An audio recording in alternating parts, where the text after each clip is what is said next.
భారతీయ కిసాన్ సంఘ్ సిద్దిపేట జిల్లా ఉపాధ్యక్షునిగా మాట్లాడుతున్నాను. నా పేరు పూసాల నగేష్, అది సిద్దిపేట. ఇక రైతులను దీన వ్యవస్థలో ఉన్నది. ఇవాళ ఏంటంటే ఒక ప్రతిపక్షం అనేది కూడా భరోసా కల్పించడానికి మీరు అసెంబ్లీలో కూర్చొని మాట్లాడడానికి కాదండి. మేము కూడా రైతు తరఫున వచ్చి మీద మాట్లాడుతున్నాం. మాకు ఎలాంటి మీకు రాజకీయాల ఉద్దేశాలు ఏం లేవు, మాకే పదవులు అవసరం లేదు.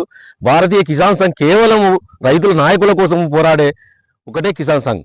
ఒకటి ఇవాళ ఆపద వచ్చిందని చెప్పి ఆదుకోవడానికి రాజకీయ ప్రభుత్వం పార్టీలు వచ్చి నేను రాజకీయంగా ఉన్నా, రేపు పొద్దుగల కౌన్సిలర్ అవుతున్నా, వార్డు మెంబర్ అవుతున్నా, సర్పంచ్ అవుతున్నా, ఉప సర్పంచ్ అవుతున్నా, పదవుల కోసం వచ్చి పనిచేయడం లేదు. మా భారతీయ కిసాన్ సంఘ్ ఏ ఒక్క రూపాయి ఆశించకుండా సతాగా ఒక రూపాయి జేబుల నుంచి పెట్టుకొని వచ్చి పనిచేస్తున్నాము.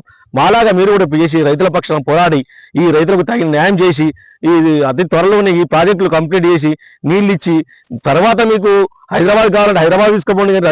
రైతులకు ప్రస్తుతము ప్రాజెక్టుల ద్వారా రైతులకు నీళ్ళు ఇచ్చిన తర్వాత మీరు ఏదైనా హైదరాబాద్ తీసుకుపోయే ప్రయత్నం చేయాలి.